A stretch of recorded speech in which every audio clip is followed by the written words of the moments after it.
Nobody knows what rock bottom truly is until they've hit it. Being abruptly fired from a job you've worked at for the past 10 years, and then catching your girl cheating on you with your replacement really makes a man think. Hell, my student loans aren't even paid off yet. What a shit show this life is. After a rather boozy night that consisted of sending out about 4 dozen resumes and horrendously written cover letters, I passed out. When I woke up the next morning, I decided to at least try and make some money at home while waiting for an interview. At that moment, I thought that the best way to go about it was completing those internet surveys that yielded $5 Subway gift cards and other shit like that after about an hour of answering questions. I mean, I didn't have any other marketable skills that could have yielded immediate income. It was either that or wasting the day away playing computer games. At least I wouldn't have to pay for food. I did these surveys for about 5 hours before nearly passing out. It was way more excruciating than I'd originally anticipated. At the end of those 5 hours, I'd accumulated about $45 in cash and gift cards. $9 an hour. Not like I was making much more than that before. I was about to close my laptop up for the day and head to a bar in an attempt to drown out my melancholy when I first saw it. It shouldn't even have been noticeable, but for one reason or another, it was. At the bottom corner of the website that I was on existed a tiny, singular advertisement. Maybe it was the simplicity that got me. Plain black letters in a tacky font that read "Surveys for Cash" overlapped a completely white background. At least they were direct with the message. One more couldn't hurt, I thought. Might as well scrape together a little bit more booze money before heading out. I sat back down, clicked on the picture link, and prepared myself to grind through some more painstaking inquiries. The first few questions were simple enough. I guess they weren't really questions, but more data collection. My name, age, and occupation. I thought it was kind of weird that they also asked my height and weight, but it wasn't unheard of. The first real question was a different story, though. I must have stared at it, eyes wide and mouth agape, for God knows how long. What the actual hell?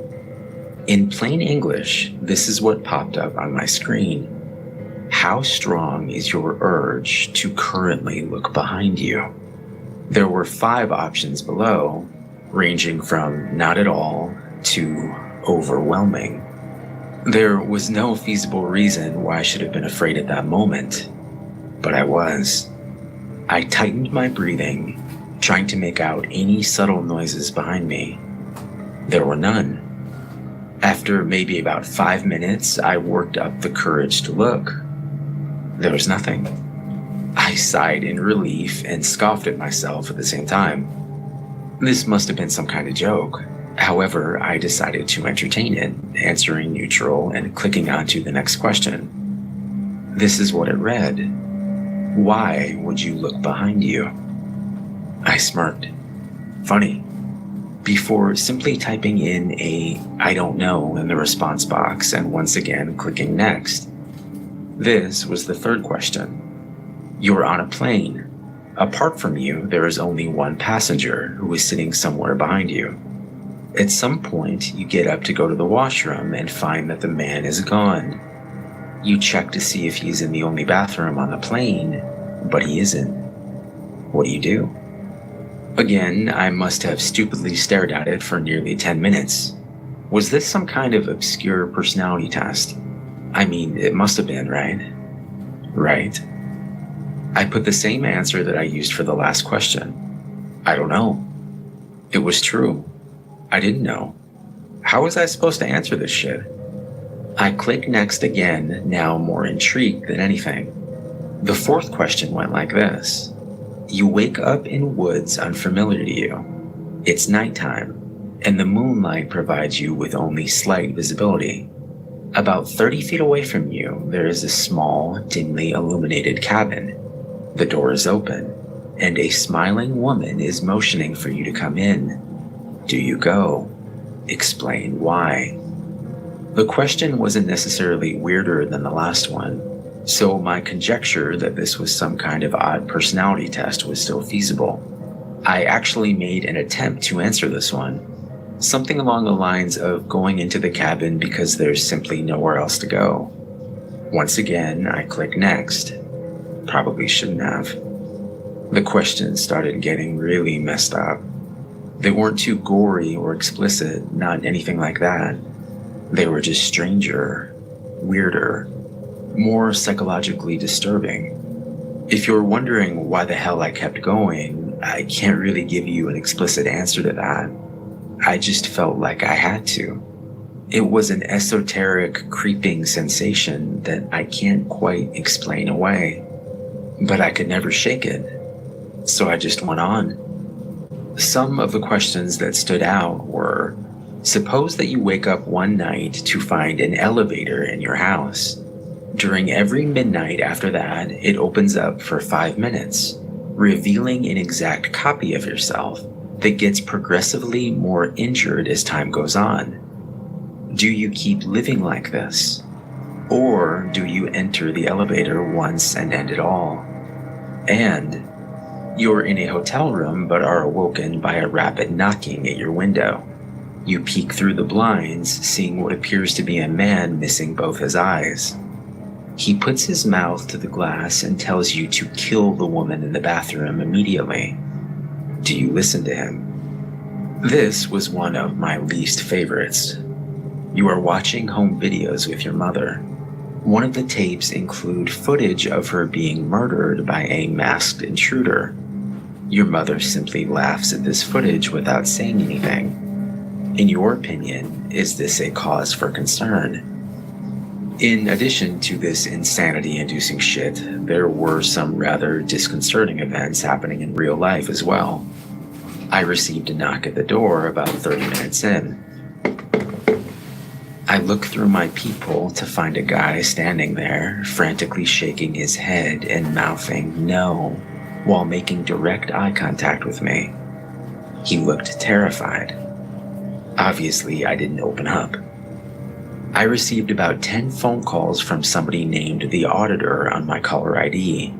They left a message every time, but each one was just a recording that consisted of somebody saying numbers through heavy static.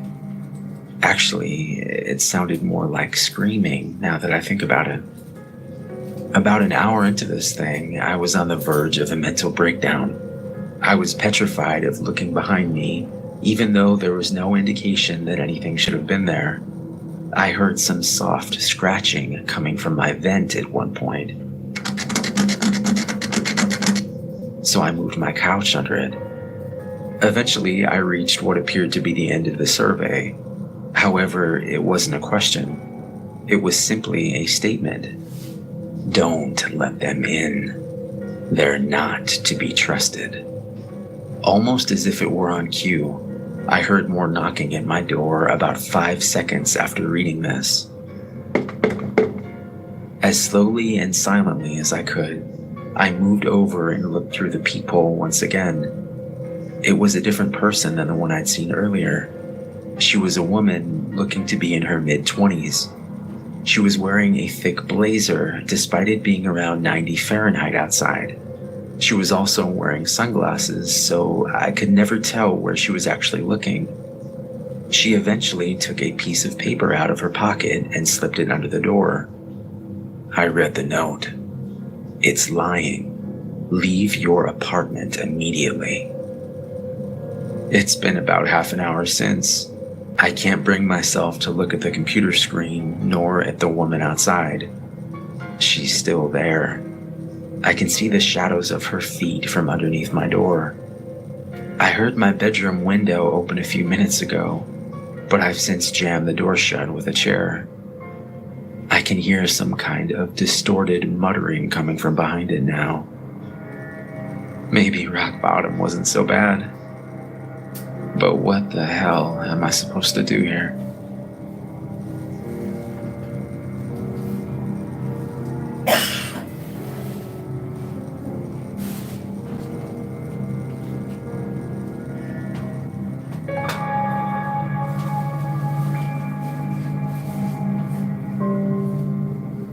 When I was 12, my grandmother came to live with us.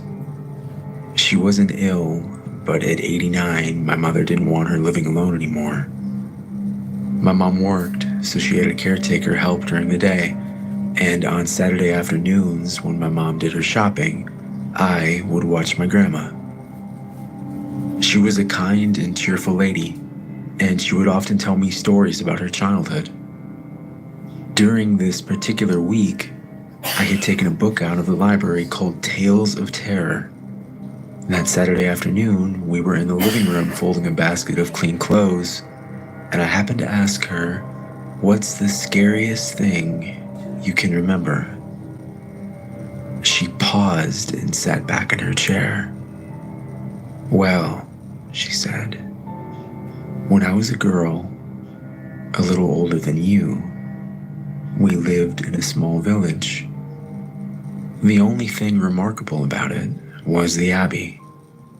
About 4 miles outside the town, up on a hill.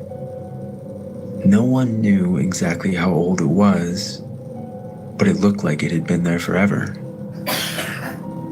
An order of nuns had taken up residence there, and with the help of workmen from the village, they had begun a restoration. When I was 14, I was hired to work in the kitchens. The Abbey was really the only source of employment for the village, and I was happy to have the work. My job was to clear the tables after meals, do the dishes, and sweep and mop the floors. Most days, I would quickly finish the dishes and use my sweeping as a reason to explore. The massive stone entry opened onto what was called the Great Hall, with several large rooms off of each side. This section was in fairly good condition and used to greet important guests.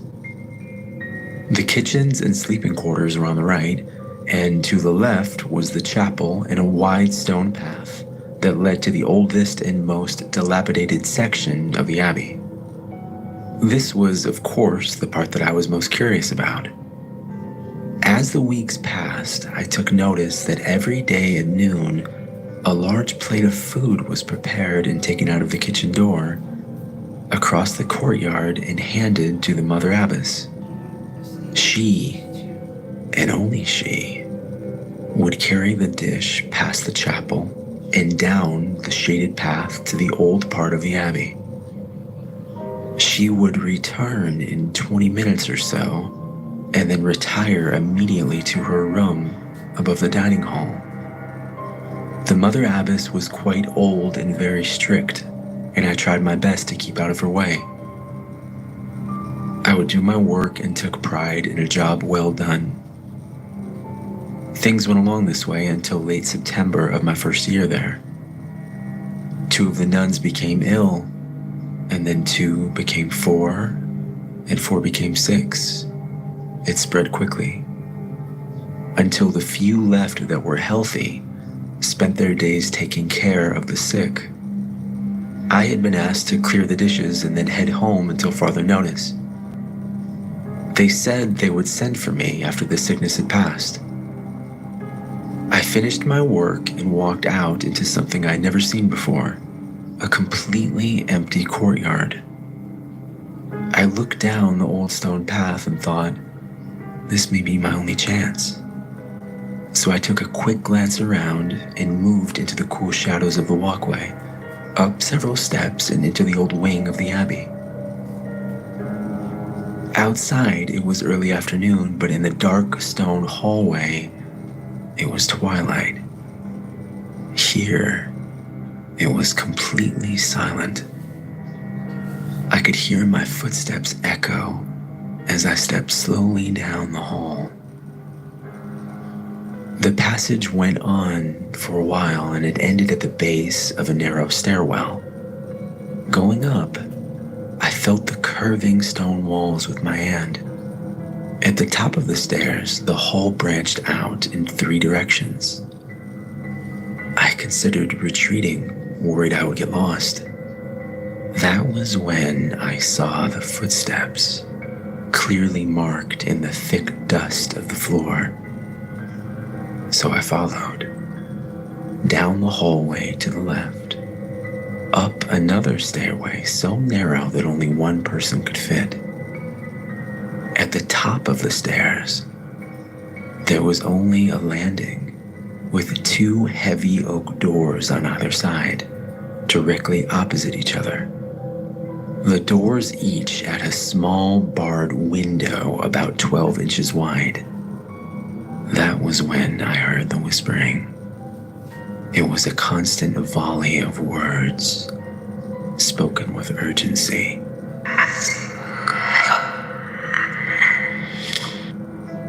I crept closer to the door to see if I could understand, but the words seemed to connect together, making some other language foreign to me.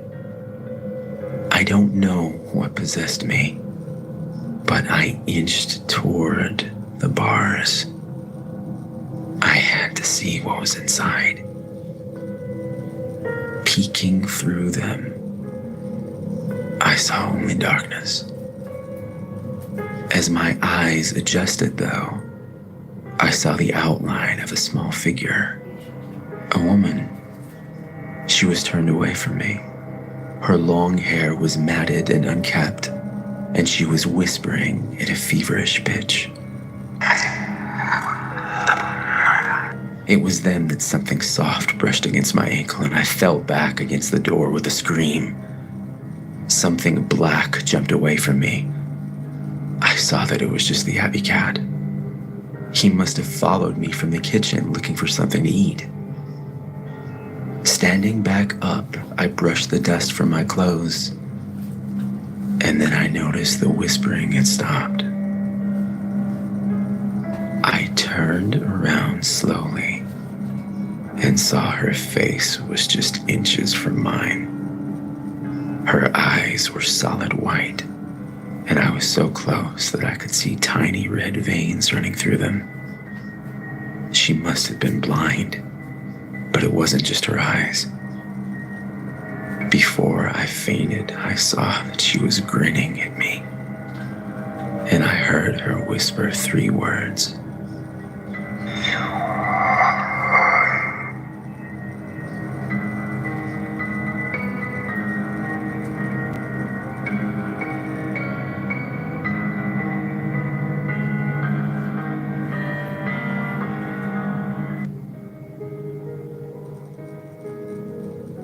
We played till we died, and now we're all dead. Graveyard Train. I saw them last night. I'm the main keeper and partial owner of a small cemetery on the East Coast. My job is to make sure things go smoothly. I'm in charge of everything from burials and arrangements to maintaining the grounds and sometimes even sales, caskets and such. Although I am encouraged to upsell as much as possible, I never do. It doesn't seem right to try and get every last penny out of someone who has just lost a loved one. And after all, it's just a box. It being prettier than others isn't really of the utmost importance. Last time I checked, the dead don't care about fashion. I just hope they're staying dead. This week I drew the short straw and had to work the 9 p.m. to 6 a.m. shift. We usually have a security guard, but he had called in due to a family emergency. There had been some strange happenings occurring on site recently, and we all thought that a group of local kids might be vandalizing the property at night. I set up in our main office, which was located in the dead center of our 40.6 acres of property. There was an old VCR in the lounge that had been there for years, and when I pressed play, I was surprised to see Abbott and Costello meet Frankenstein in old-fashioned lettering. Frankenstein was just about to grab the main character when I heard what sounded like a small explosion outside, and then another, and another. Grabbing my flashlight, I wondered if the local kids had broken in and set off some unused fireworks from the 4th of July. The idea of calling the cops immediately passed through my mind, but I thought better of it. It was probably just some kids after all. If they didn't know anyone was there besides them, perhaps I could even give them a scare. Liking that idea, I shut the flashlight off and crept out the back entrance. Quickly running across to the edge of the cemetery, my body was now concealed in thick shadows as I made my way closer to the explosions. There was a 4th and then 5th boom, and then silence. Suddenly, I saw the outline of 5 figures standing together around the water of a large pond we maintain. Gotcha, I thought, a wide smile spreading across my face. Thinking over the best way to scare them off, I decided on the old police routine. Running over behind the largest gravestone in sight, I slid down and realized I was now only 20 or so feet away. I was filled with a mixture of excitement and nervousness, and for a moment I thought better of the whole plan, but excitement won out. "Freeze, you sons of bitches! It's the police!" I yelled, running out towards them and making as much noise as possible. Now, the thought had never occurred to me that they might actually freeze, and as I made my way closer, fear took over. The 5 figures hadn't even flinched at my screaming. In fact, they weren't moving at all. My running slowed to a crawl as I now stood only 6 or 7 feet away. A few moments of silence passed by, and still the figures didn't move. I took one step closer and turned on my flashlight. It flickered for a moment and then held heavy on the backs of 5 individuals. And then it hit me. They weren't kids, they were adults, and they were all dressed as they had been buried. I even recognized some of them. There was a tall man of 50 that had suffered a heart attack just days ago, and there was a woman standing at the edge that had been 93 years old. I remembered because the obituary had said she had died the very day of her birthday. Fear was indeed taking over now, and I forced myself to say the only thing that would pop into my head. "Hello?" I called out tentatively. They showed no sign of having noticed me and only stood together staring into the dark water of the pond. I ran back into the office and called 911. Even in my shocked state, I was aware enough to realize that explaining that the dead had risen from their graves probably wouldn't be the best idea. I told the operator that a few adults had broken into the cemetery. Within 15 minutes, a single police car arrived and 2 young men stepped out of the vehicle. They drove around for a short while and then walked the rest of the hills on foot, finding nothing, of course. When they arrived back at the main office, they explained that there was no trace of anyone. They did, however, admit to seeing more than one trail of dirt leading down to the pond. The next morning, I started to tell the other workers about what I had seen, and then thought better of it. Seeing 5 recently dead figures staring at their reflection in the middle of the night? I'll keep that to myself. I've thought of something better. I work the night shift again tonight. I'm going to grab a shovel and see for myself if those 5 are still where they should be.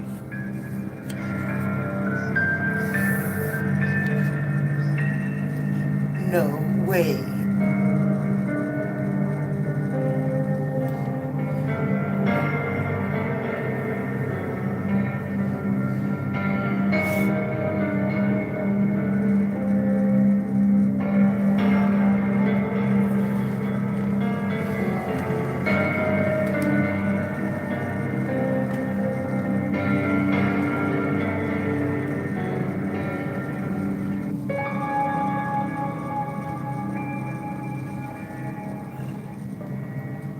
I don't know when you're going to read this, but I can tell you when it started.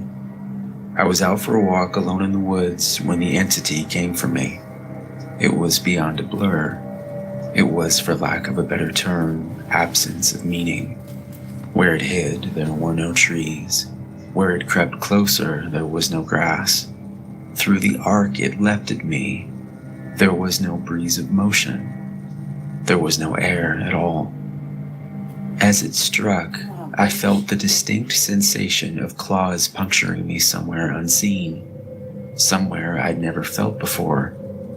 My hands and arms and legs seemed fine, and I wasn't bleeding, but I knew I'd been injured somehow. As I fearfully ran back home, I could tell that I was less. I was vaguely tired, and it was hard to focus at times. The solution at that early stage was easy. A big cup of coffee helped me feel normal again. For a while, that subtle drain on my spirit became lost in the ebb and flow of caffeine in my system. You could say my life began that week, actually, because that was when I met Mar. She and I got along great, though, to be honest, I'm pretty sure I fell in love with her over the phone before we even met. It was almost as if the strong emotions of that first week made the entity fight back. It was still with me, latched on to some invisible part of my being. The first few incidents were minor, and I hardly worried about them. The color of a neighbor's car changed from dark blue to black one morning, and I stared at it before shaking my head and shrugging off the difference. 2 days later, at work, a co-worker's name changed from Fred to Dan. I carefully asked around, but everyone said his name had always been Dan. I figured I'd just been mistaken. Then, as ridiculous as this sounds, I was peeing in my bathroom at home when I suddenly found myself on a random street. I was still in my pajamas, pants down, and urinating, but now in full view of a dozen people at a bus stop. Horrified, I pulled up my clothes and ran before someone called the cops. I did manage to get home, but the experience forced me to admit that I was still in danger. The entity was doing something to me, and I didn't understand how to fight back. Mar showed up that evening, but she had her own key. "Hey," I asked her with confusion, "how'd you get a key?" She just laughed. "You cute. Are you sure you're okay with this?" She opened a door and entered a room full of boxes. I know living together is a big step, especially when we've only been dating 3 months. Living together? I literally just met her the week before. Thing was, my mother had always called me a smart cookie for a reason. I knew when to shut my gap. Instead of causing a scene, I told her everything was fine, and then I went straight to my room and began investigating. My things were just as I had left them, with no sign of a 3-month gap in habitation. But I did find something out of the ordinary: the date. I shivered angrily as I processed the truth. The entity had eaten 3 months of my life. What the hell was I facing? What kind of creature could consume pieces of one's soul like that? I'd missed the most exciting part of a new relationship, and I would never understand any shared stories or in-jokes from that period.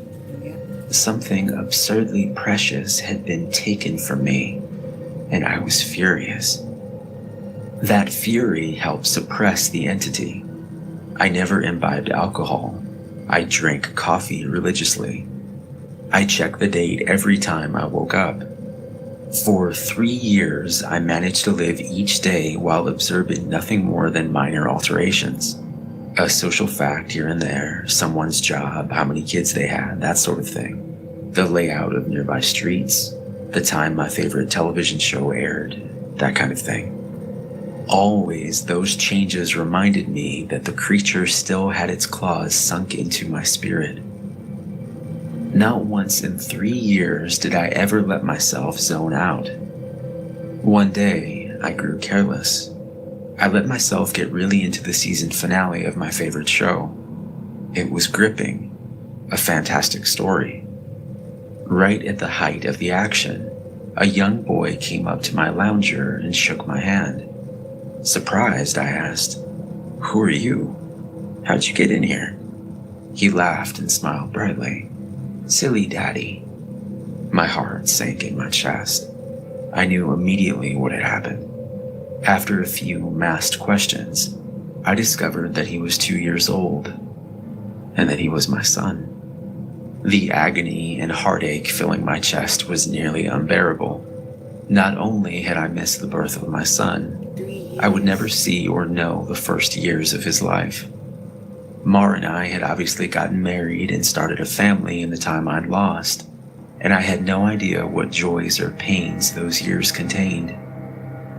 It was snowing outside, holding my sudden son in my lap. I sat and watched the flakes fall outside. What kind of life was this going to be if slips in concentration could cost me years? I had to get help.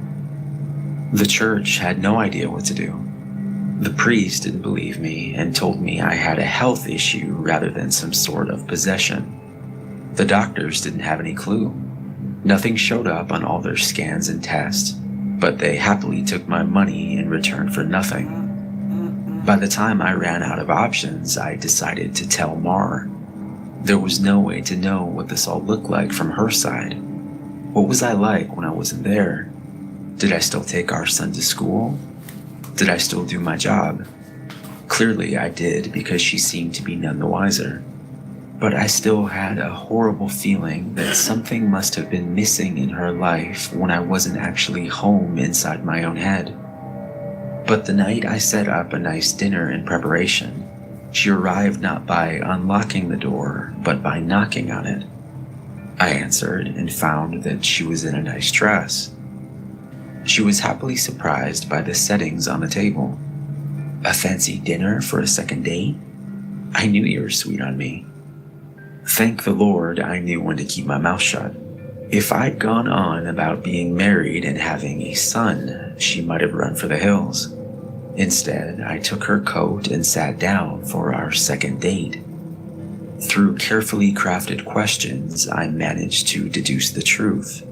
This really was our second date. She saw relief and happiness in me, but interpreted that as dating jitters. I was just excited to realize that the entity wasn't necessarily eating whole portions of my life. The symptoms, as I was beginning to understand them, were more like the consequences of a shattered soul. The creature had wounded me, broken me into pieces. Perhaps I was to live my life out of order, but at least I would actually get to live it. And so it went for a few years from my perspective. While minor changes in politics or geography would happen daily, major shifts in my mental location only happened every couple months. When I found myself in a new place and time in my life, I just shut up and listened, making sure to get the lay of the land before doing anything to avoid making mistakes. On the farthest flung leap yet, I met my 6-year-old grandson, and I asked him what he wanted to be when he grew up. He said, writer. I told him that was a fine idea.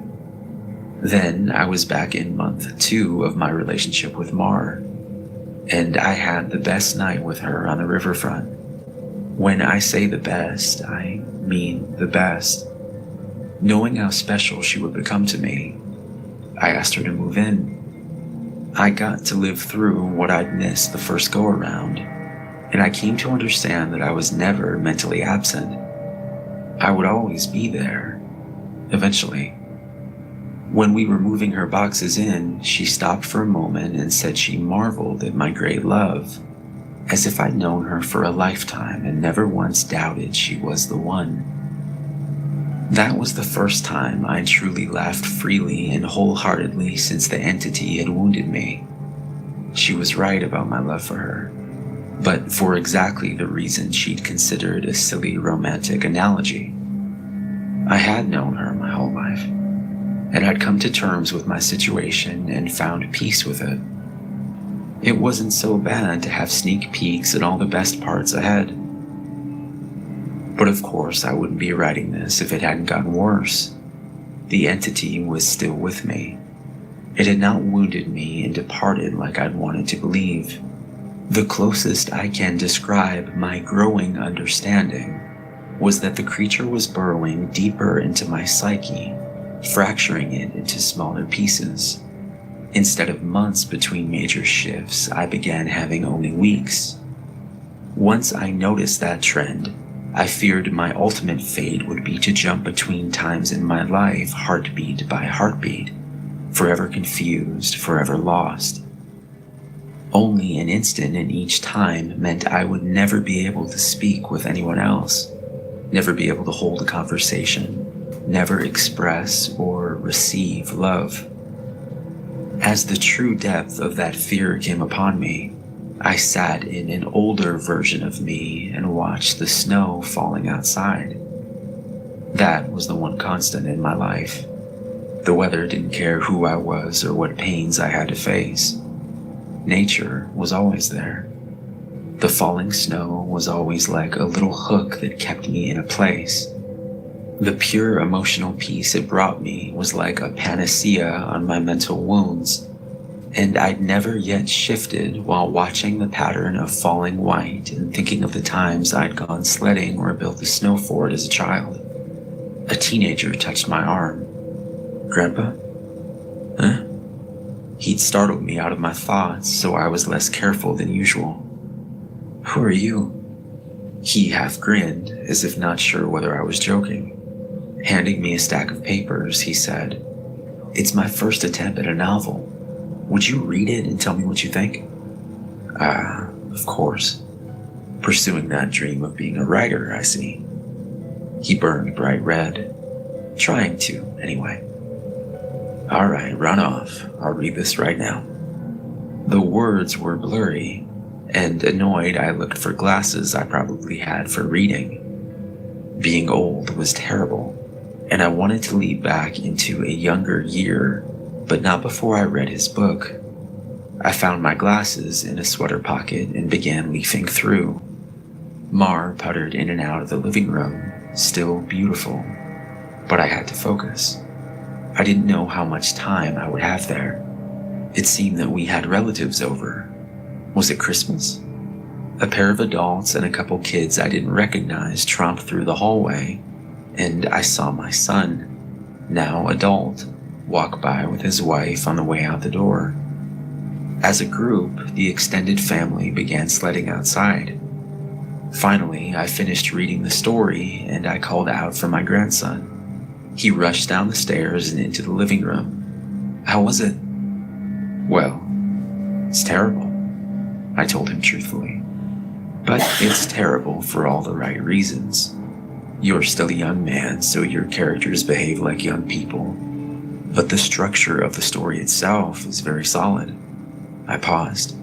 I didn't expect it to turn out to be a horror story. He nodded. "It's a reflection of the times. Expectations for the future are dismal, not hopeful like they used to be." "You are far too young to be aware like that," I told him. An idea occurred to me. "If you're into horror, do you know anything about strange creatures?" "Sure. I read everything I can. I love it." Warily, I scanned the entrances to the living room. Everyone was busy outside. For the first time, I opened up to someone in my life about what I was experiencing. In hushed tones, I told him about my fragmented consciousness. For a teenager, he took it well. "You're serious?" "Yes." He donned the determined look of a grown man accepting a quest. "I'll look into it, see what I can find out. You should start writing down everything you experience, build some data. Maybe we can map your psychic wound." "Wow, sounds like a plan." I was surprised. That made sense, and I hadn't expected him to have a serious response. "But how will I get all the notes in one place?" "Let's come up with somewhere for you to leave them," he said, frowning with thought. "Then I'll get them, and we can trace the path you're taking through your own life. See if there's a pattern." For the first time since the situation had gotten worse, I felt hope again. "How about under the stairs? Nobody ever goes under there." "Sure." He turned and left the living room. I peered after him. I heard him banging around near the stairs. Finally, he returned with a box, laid it on the carpet, and opened it to reveal a bursting stack of papers. He exclaimed, "Holy crap!" But of course, being a teenager, he didn't really say crap. Taken aback, I blinked rapidly, forgiving his cussing because of the shock. "Did I write those?" He looked up at me in wonder. "Yeah, or you will. You still have to write them and put them under the stairs after this." He gazed back down at the papers, then covered the box. "So you probably shouldn't see what they say. That could get weird." That much I understood. He gulped. "There are like 50 boxes under there, all filled up like this. Deciphering these will take a long time." His tone dropped to deadly seriousness. "But I'll save you, Grandpa." because I don't think anyone else can. Tears flowed down my cheeks then, and I couldn't help but sob once or twice. I hadn't realized how lonely I'd become in my shifting prison of awareness until I finally had someone who understood. Thank you. Thank you so much. And then I was young again, and at work on a random Tuesday. Once the sadness and relief faded, anger and determination replaced them. After I finished my work, I grabbed some paper and began writing. While the weeks shifted around me, while those weeks became days and then hours, I wrote every single spare moment about when and where I thought I was. I put them under the stairs out of order. My first box was actually the 13th, and my last box was the 1st. Once I had over 50 boxes written from my perspective, and once my shifting became a matter of minutes, I knew it was up to my grandson to take it from there. I put my head down and stopped looking. I couldn't stand the river of changing awareness any longer. Names and places and dates and jobs and colors and people were all wrong and different. I'd never been older. I sat watching the snow fall. A man of at least 30 that I vaguely recognized entered the room. Come on, I think I finally figured it out. I was so frail that moving was painful. Are you him? Are you my grandson? Yes. He took me to a room filled with strange equipment and sat me in a rubber chair facing a large mirror twice the height of a man. The pattern finally revealed itself. How long have you worked on this? I asked him, aghast. Tell me you didn't miss your life like I'm missing mine. His expression was both stone cold and furiously resolute. It'll be worth it. He brought 2 thin metal rods close to my arm and then nodded at the mirror. Look, this shock is carefully calibrated. The electric zap from his device was startling but not painful. In the mirror, I saw a rapid arcing light silhouette appear above my head and shoulder. The electricity moved through the creature like a wave, briefly revealing the terrible nature of what was happening to me. A bulging leech-like mouth was wrapped around the back of my head, coming down to my eyebrows and touching each ear, and its slug-like body ran over my shoulder and into my very soul. It was a parasite, and it was feeding on my mind. My now adult grandson held my hand as I took in the horror. After a moment, he asked, "Removing it is going to hurt very badly. Are you up for this?" Fearful, I asked, "Is Mar here?" His face softened. No, not for a few years now. I could tell from his reaction what had happened, but I didn't want it to be true. How? We have this conversation a lot, he responded. Are you sure you want to know? It never makes you feel better. Tears brimmed in my eyes. That I don't care if it hurts or if I die. I don't want to stay in a time when she's not alive. He made a sympathetic noise of understanding and then returned to his machines to hook several wires, diodes, and other bits of technology to my limbs and forehead. While he did so, he talked. I've worked for 2 decades to figure this out, and I've had a ton of help from other researchers of the occult. This parasite doesn't technically exist in our plane.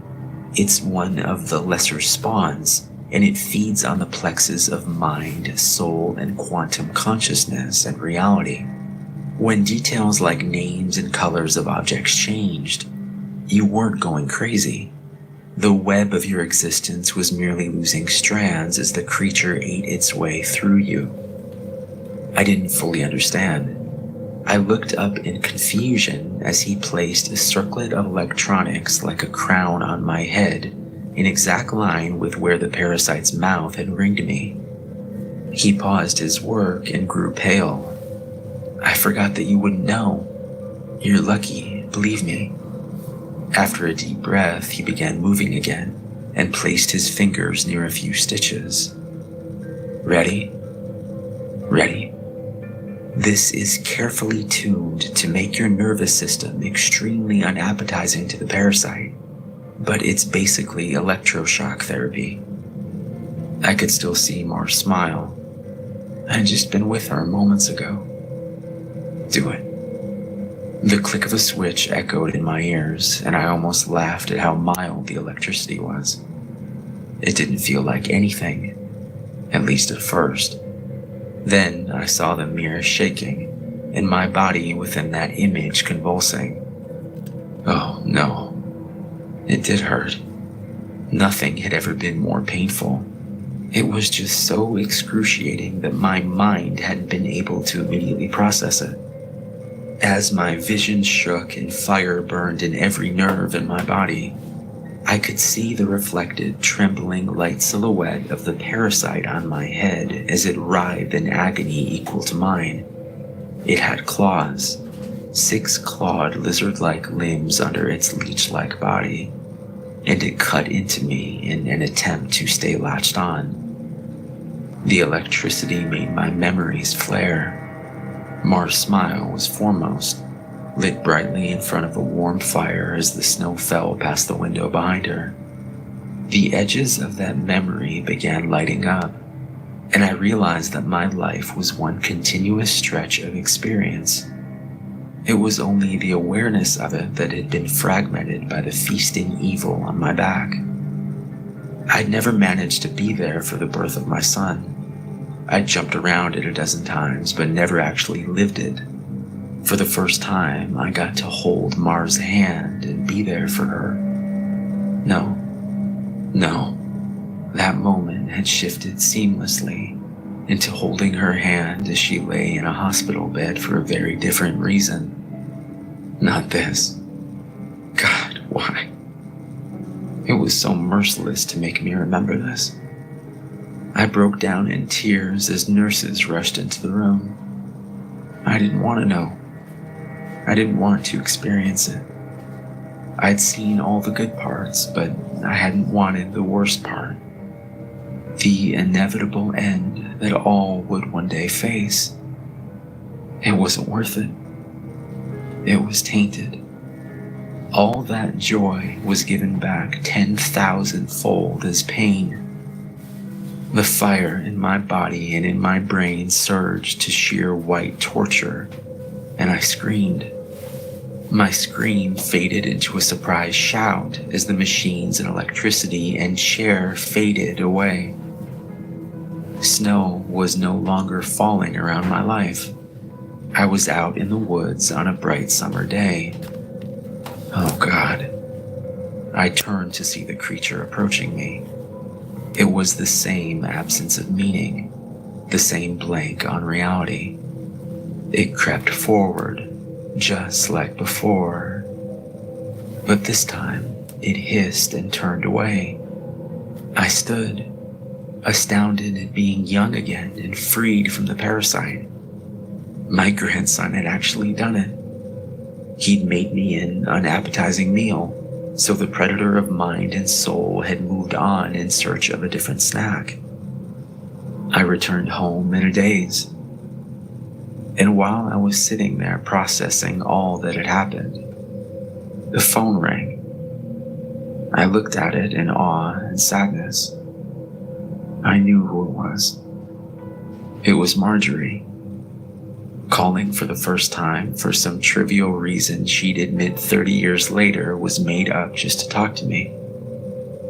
But all I could see was her lying in that hospital bed, dying. It was going to end in unspeakable pain and loneliness. I would become an old man, left to sit by myself in an empty house, his soulmate gone long before him. At the end of it all, the only thing I would have, sitting and watching the falling snow. In all fairness, that's going to be the end of all of us, right? Hopefully we end up with somebody we love, and either one of us is going to go first. It's always going to be one of us is going to go first. That's only natural. But now, thanks to my grandson, I would also have my memories. It would be a wild ride, no matter how it ended. On a sudden impulse, I picked up the phone. With a smile, I asked, Hey, who's this? Who's this? Even though I already knew.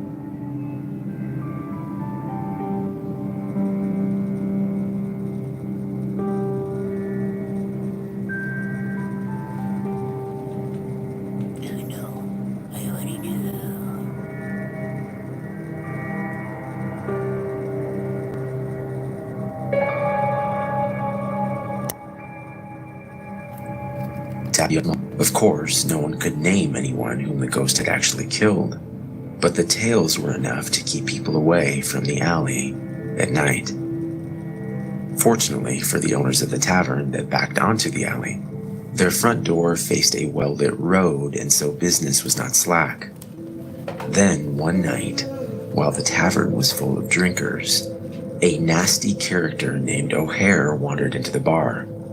Women and children were not safe in his presence, but especially not women. After O'Hare had consumed far too much alcohol, he suddenly announced to the bar that he'd seen a pretty young thing in the alley out back of the tavern. The bartender froze in the middle of polishing a glass. No one said a word, but everyone was thinking about the ghost of the vengeful young girl. Everyone in the bar looked down at his or her glasses as he stumbled to his feet. No one made a move to stop him, and there were quiet whispers of, "He deserves what's coming to him," as O'Hare left the building. It's just too bad that there isn't really a ghost, thought the bartender, setting down the shining glass and picking up another one to polish. O'Hare sorely needed a lesson in human kindness and respect for others. It was at that moment a horrible scream came from the alley.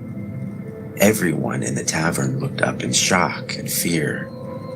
Had there really been a ghost out there? Or was O'Hare up to his old tricks and now accosting another woman? The men leapt to their feet and raced to the back door of the tavern. Pouring out into the street, they were met by an unnatural cold, and their eyes were dazzled by a blaze of light. The bartender thrust his way to the front of the crowd and saw the body of O'Hare lying in a pool of bright white light. His throat had been torn to pieces, and blood was spilling out in gushes. Above him hovered the semi-transparent figure of a young girl, her eyes gleaming with red fire, her mouth covered with blood. She glared down at O'Hare and then turned to look at the crowd. The specter licked the blood from her lips, her eyes on the bartender's neck. Then she vanished, taking the light with her. At their feet, O'Hare gasped out his last breath and died. The local authorities were summoned to deal with the body of O'Hare. They were skeptical, but there were many eyewitnesses. The bartender resigned his position the next morning and took a job across town. The memory of the ghost's hungry stare at his neck, prompting him to look elsewhere for employment.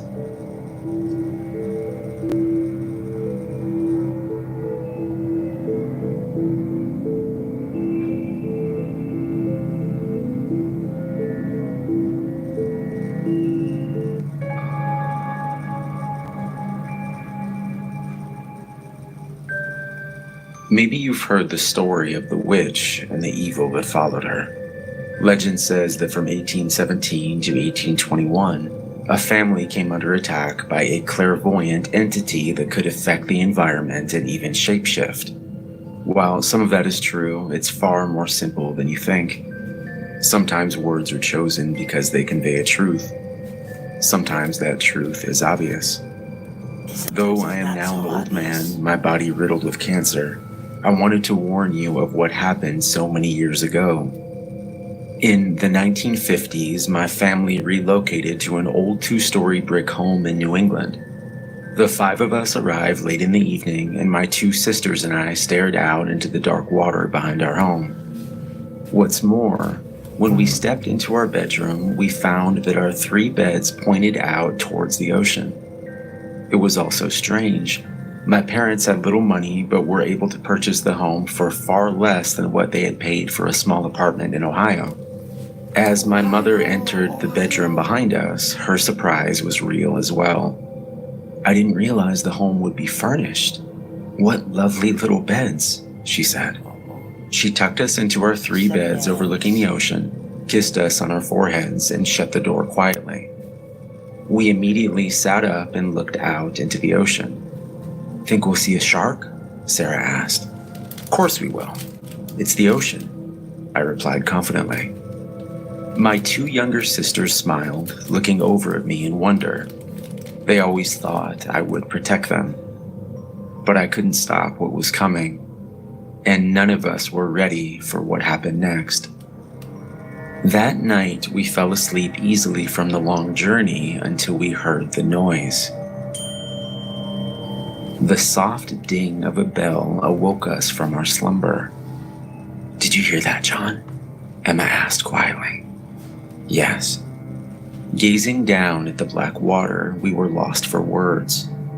There was a luminescent figure which appeared to stand on the surface of the water. As our eyes adjusted together, we saw that it was a woman.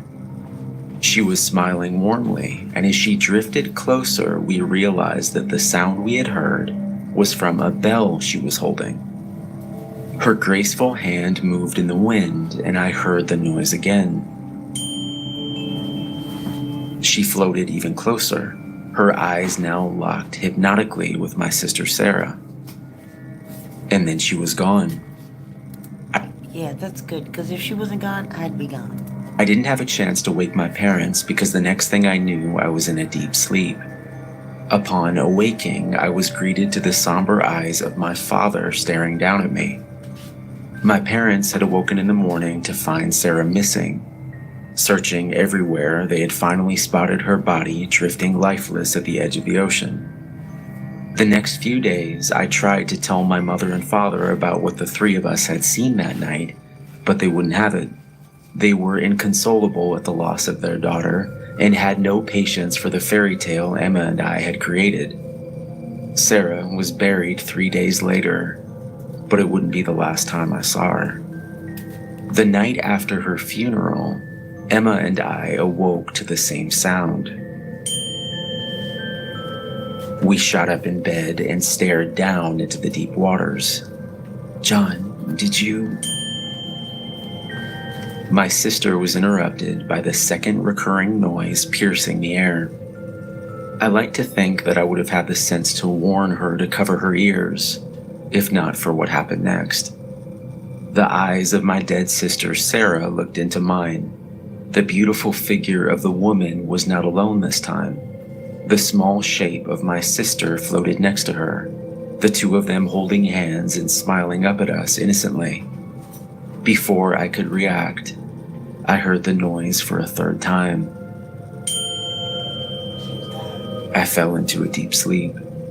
When I awoke in the morning, it was to my mother screaming, "Where's your sister? Where is she?" They found Emma's body 2 hours later, a mile out into the ocean. She was floating face down in the Atlantic. The loss of their second child was more than enough for my parents. Though we weren't able to leave the house for a week's time, my mother and father now ordered me to stay in their room every evening. Their window faced the street and didn't look out into the water. Late that night, I awoke in my parents' room to the faint sound of a bell. In a panic, I covered my ears tightly and remained that way until dawn. We left the house 1 week later. I've never gone back.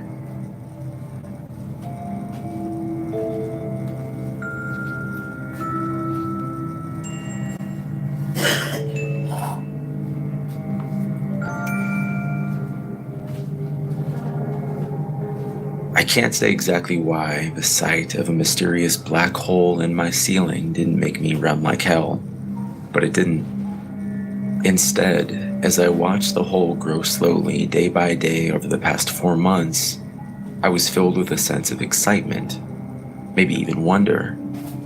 Somehow I knew something was going to emerge out of the darkness. I just didn't expect to see what I did. How could I have known then what I know now? 4 months ago in May, I saw it for the first time. That evening, I was unable to sleep, powering up my tablet to kill some time by reading a collection of Stephen King's short stories called Night Shift. If you've never read One for the Road, you're missing out. It's maybe my favorite short story of all time, and was a most frightening introduction to vampires as a child. I had just gotten to the part where the two old men see their first vampire, a beautiful dark-haired woman, when I noticed the room had gotten colder, much colder. It was May in San Francisco, yet I could see my breath upon each exhalation. It seemed like it was 20 degrees, but how was that possible? Getting up to check the thermostat and possibly call the landlord, I happened to look up at just the right time. There was a black spot on the ceiling. It couldn't have been more than 1 inch in diameter, and that first night I decided it was a spot of dirt or mold that I'd never seen before. Telling myself I would grab a ladder and clean it in the morning, I clicked on the heat setting on the old thermostat and went back to bed. I forgot about it the next day, working a double at the restaurant and coming home after midnight. When I arrived back and plopped down in bed, that same hole stood out, but this time it seemed bigger, maybe 2 or 3 inches now. Over the next few months, I witnessed as the hole grew slightly larger each day. Sometimes it would grow by 1 inch or 2. Sometimes it would only be 1 millimeter. But the one constant was that it would grow. It would always grow. How could I be sure, you might be thinking? Well, the third evening it came into view, I finally grabbed a ladder and measured it for myself. I was careful not to touch it, the temperature getting so much colder as I approached that I figured my hand might freeze completely upon coming in contact, or something worse. I can't say why I never told anyone about it, or why I didn't run like hell. Maybe I just didn't want some group of scientists claiming it for themselves, you know? At that point in my life, I didn't have much to show for myself, and this was the one thing that felt like it was mine. Maybe this would be one of the greatest discoveries of all time, and I wanted to be the first one to find out what was inside.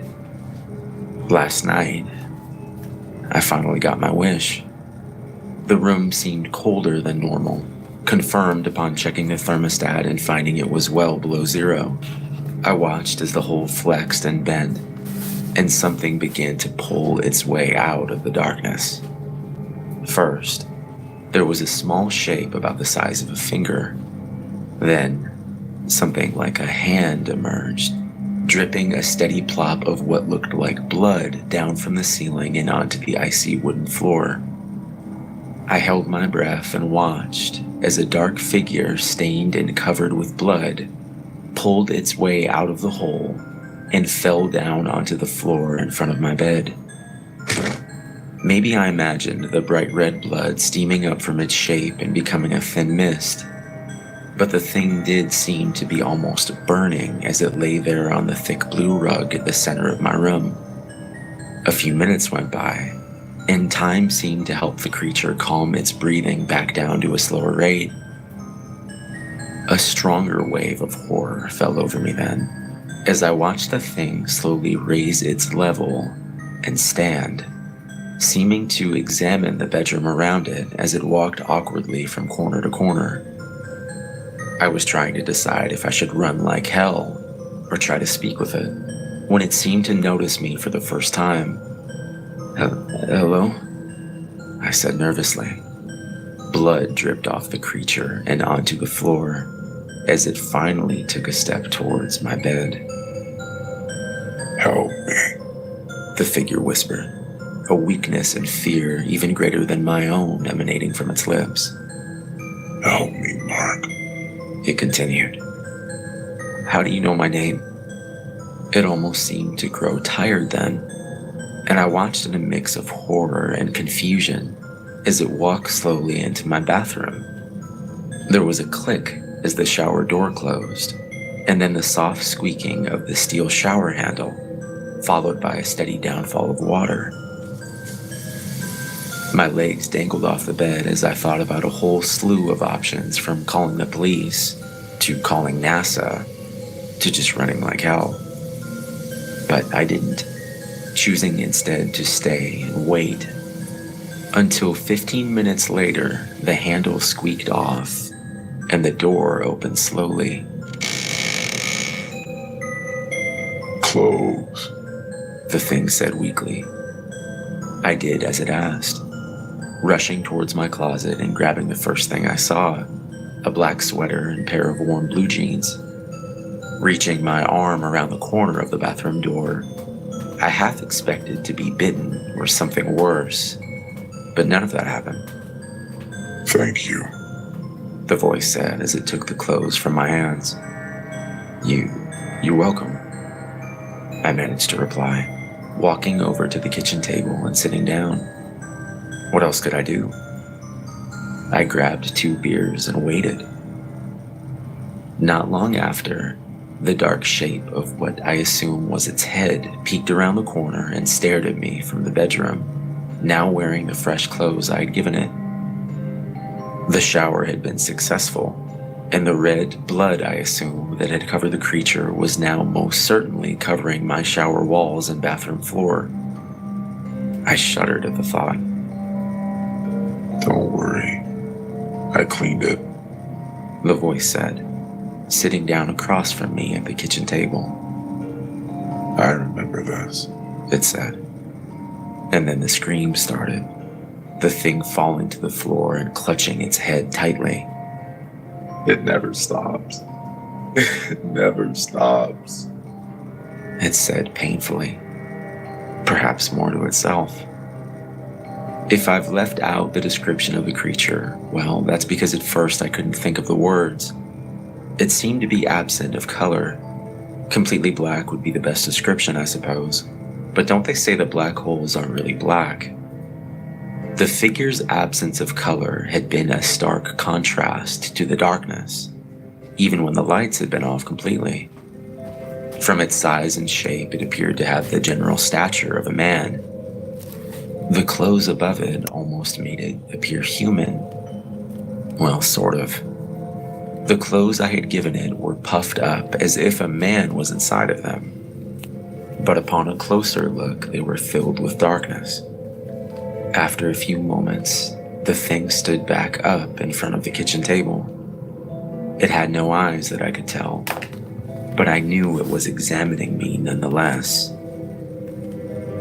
It took me so long to escape. The voice said. To escape from where? The thing made up of nothingness shifted across from me, perhaps turning its head. The darkness.